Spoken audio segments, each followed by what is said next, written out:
acredite ou não, acontece bastante da pessoa chegar e falar: ah, nosso sexo é maravilhoso, a gente tem uma química imensa, mas nos outros aspectos a gente não se dá bem.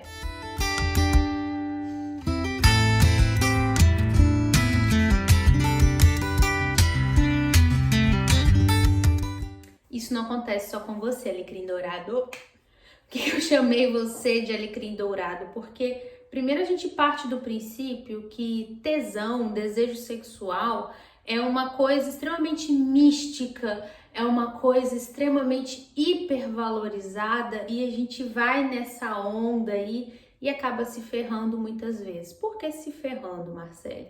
Olha só, a gente tem que entender que a gente tem que tomar muito cuidado com todas as sensações que são excessivas na nossa vida. Inclusive o excesso de desejo, o excesso de química, sabe? Aquela coisa que chega a dominar a pessoa, desse tipo de coisa que eu tô falando. A ponto dela não entender que o relacionamento dela é abusivo, é um relacionamento que não vai dar um retorno emocional muito legal, é um relacionamento que não vai pra frente. Principalmente na teoria da terapia do esquema, tem uma questão que fala que muito da nossa atração sexual, ela é alimento para uma coisa ruim que a gente tem, para algum defeito, para algum esquema, né? Nessa teoria fala do esquema. Então, eu concordo plenamente com isso e eu vejo isso aqui no consultório. O que acontece? Quando a gente tem uma química muito forte por um tipo de pessoa, por alguma pessoa, é porque ela tá reforçando alguma questão na gente, geralmente alguma questão que a gente não gosta. Geralmente, eu tô falando aqui de um excesso. Ah, Marcele, então eu não posso confiar no meu tesão? Se eu tiver muito tesão na pessoa, eu tenho que correr? Eu tenho que fugir? Não, mas você não pode ficar cego, não pode ficar cega a ponto de, se no sexo é bom, eu vou, tô apaixonada, é isso mesmo. É você ter maturidade, você ter consciência de saber que o relacionamento ele não se faz só de tesão. Uma química imensa para um sexo casual, para uma pessoa que você sabe que é só sexo casual, que vai ficar tudo bem e aquela coisa toda, só vai. Agora, quando isso começa a invadir as outras áreas da vida ou nem dá espaço para as outras áreas da vida, por exemplo, é um relacionamento que não te deixa sonhar, é um relacionamento que a pessoa te coloca muito para baixo o tempo todo, é um relacionamento que vocês não tem nada a ver em nada, a ponto de você nem cogitar levar para conhecer a sua família. É um relacionamento que a pessoa é abusiva com você, ou que depois que você tem orgasmo, você olha assim, o que eu tô fazendo aqui? Quem é essa pessoa? Essa pessoa não tem nada a ver comigo, sabe? E depois você chega a essa conclusão, novamente você se vê na cama com aquela pessoa. É tudo isso que a gente precisa avaliar, ou seja, temos que ter maturidade, temos que ter saúde emocional para conseguir olhar para as outras áreas da vida, se não tesão. Vou dar um exemplo. Digamos que Josefine, gente, eu só uso esse nome, né? Digamos que Joaninha, ela vem de um relacionamento que não deu certo, ela tá ali decepcionada, a parte sexual desse relacionamento não era grande coisa, então ela vem ali com toda a bagagenzinha dela e encontra Joaninho, que é um cara mais fogoso, é um cara mais dono de si, ele é autoritário, ele é etc e tal, mas ela vê nele um homem muito gostoso que dá muito tesão pra ela. Ok, Joaninha tem ali a primeira noite com ele, gosta bastante, eles também, nossa, a gente se dá muito bem na cama, aquela coisa toda. E Joaninha já começa a achar que dali vai dar bom. Por quê? Porque o sexo foi bom, ela começou já a olhar pelo sexo. Então, por ali, ela já vai abrindo pequenas brechinhas para Joaninho. Por exemplo, ele tem uma atitude assim autoritária com ela, de falar, você tá conversando com outra pessoa, deixa eu ver seu celular, umas coisas absurdas, mas que acontecem em início de relacionamento, mesmo não se relacionando ainda. E ela, deixa, daqui a pouco eles estão se beijando, se agarrando, morrendo de transar e ela nem lembra disso. E ela vai fazendo pequenas concessões, igual aquela história do sapo fervido, que você põe ele na água, liga o fogo, põe na água ali, a água vai esquentando, quando vê o sapo morreu cozido. É Joaninha nessa situação. E quando ela vê, ela está num relacionamento que não tem nada a ver com ela sofre em todos os aspectos emocionais, ela não é atendida emocionalmente, ela sequer às vezes é assumida, ela é assumida para a família dele e tal, mas ele trata ela mal, ele não é legal, ele não coloca ela para cima, pelo contrário, ele trata ela como uma propriedade. Tem várias situações nesse sentido, mas claramente ela vê que os dois não têm nada a ver. Só que, por conta daquele inicial do sexo, que é o principal reforçador desse relacionamento, ela vai fazendo pequenas concessões e o tempo vai passando. À medida que o tempo vai passando, ela vai achando que, eu tô com ele há tanto tempo, né? Então é sinal de que é bom. Porque a gente fica nesse princípio de que é sinal que, como se tivesse algo dentro da gente, até falei isso agora com a paciente, como se tivesse uma resposta dentro da gente, dentro de uma chavezinha, dentro de uma caverna dourada que a gente tem que desbravar para achar, como se existisse uma resposta mágica. Mas não existem respostas mágicas, existem decisões. Enfim, Joaninha vai dando manutenção nesse tipo de relacionamento. Todas as vezes que ela tenta terminar, eles acabam aonde? Na cama. Que foi a base do relacionamento, que foi o início que fez ela dar as primeiras concessões, sabe? E ela fica presa ali. Às vezes ela nem consegue sair, acaba engravidando, casando, etc e tal. Ou ela sai com bastante sofrimento e quando sai, ela encontra uma pessoa super legal que tem tudo que Joaninho não tinha, mas no sexo ele não é tão bom. Aí ela já começa a pensar, será que era pra eu ter ficado com ele? Porque eu gosto tanto daquele sexo, aquela coisa toda, etc e tal, tá? O que seria o ideal, o cenário ideal para Joaninha? Primeira coisa, procurar ajuda de um terapeuta, de um psicólogo, para ajudar ela a se entender, a se conhecer, por que existe esse ciclo de manutenção, por que o sexo dá tanta manutenção na vida dela, tá? Seria o cenário ideal.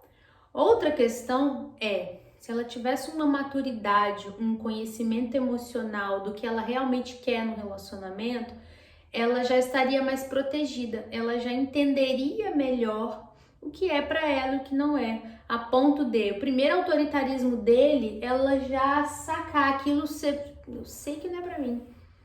E ela mesma já ter uma questão assim, o sexo dele é maravilhoso, mas eu não vou permitir que ele seja autoritário comigo. Eu não admito que seja assim, assim, assado, porque eu falo muito isso, a gente não escolhe com qual qualidade a gente quer ficar. No final, a gente escolhe também com qual defeito a gente consegue lidar. São duas questões, tá? Então, ela não iria fazer as pequenas concessões e ela ia conseguir se livrar daquilo ali. No máximo, ele seria um sexo casual na vida dela e não ia virar um relacionamento, porque a gente também hipervaloriza o relacionamento, mesmo que ele não esteja trazendo nada de bom pra gente. Digamos que Joaninha teve essa percepção um pouco tarde, ou que houve um mascaramento ali por parte de Joaninho de quem ele realmente era, porque acontece muito, tá? Da pessoa mascarar quem ela realmente é. Digamos que aconteceu isso. O que seria interessante de Joaninha fazer? A mesma coisa. Autoconhecimento, entender o que a mantém nesse ciclo, por que ela fica tanto com ele. Eu não achei o porquê. O que isso traz de ruim para a vida dela? E com o psicólogo dela, ela conseguir decidir os micropassos para poder sair ou, dependendo da questão, talvez dar uma oportunidade para ele mudar. Essa questão de dar oportunidade para a pessoa mudar é outra coisa hipervalorizada e que assim, eu não quero iludir ninguém aqui. Mas infelizmente é o caminho mais difícil que geralmente dá menos resultado, tá? Por quê? Porque Joaninho está confortável nesse relacionamento. Para ele está ótimo. Essa manutenção, ele está sendo ele mesmo. E Joaninha não, ela está fazendo concessões. Então ela não está sendo ela mesma.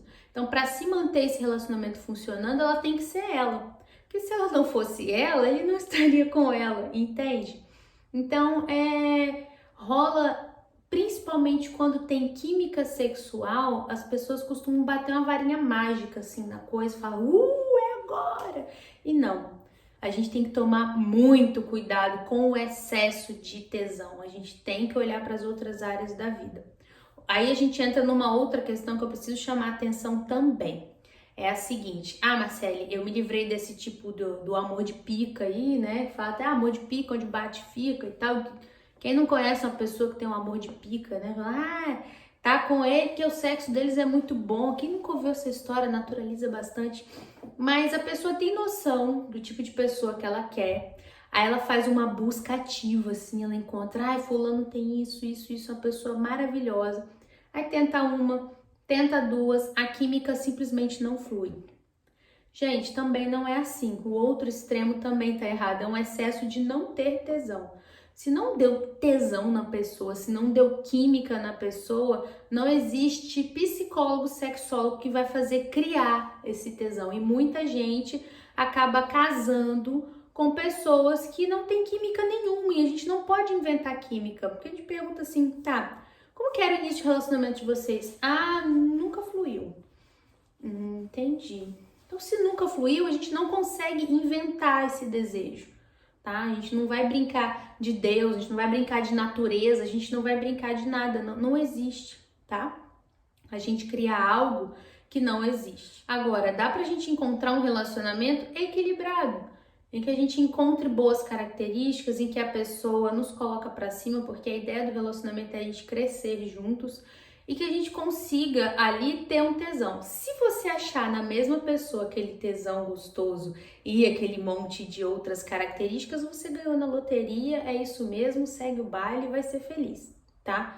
Mas dificilmente essa pessoa existe, de você ter ali aquele tesão louco, pornográfico, porque ele geralmente está atrelado a algum esquema ruim da nossa vida, alguma outra questão. E você, fulano tem dedo podre, só gosta de homem cafajeste, por causa da erotização da coisa, daquele monte de coisa. Então, assim, é muito difícil isso acontecer. Mas se acontecer, também tudo bem, tá? Não vai condenar o seu relacionamento se ele for assim, se ele atender as outras áreas da sua vida e ter um tesão muito grande. Mas dá pra ter um equilíbrio, dá pra ser muito feliz. E outra coisa, sexo a gente consegue trabalhar. Se existe uma química, dá pra ela aumentar, dá pra ela ser maior, dá pra gente trabalhar novidade, dá pra gente fazer um monte, sentir prazer, ser feliz, orgasmos múltiplos, mudar os locais, enfim, terapia sexual tá aí pra isso, tá bom?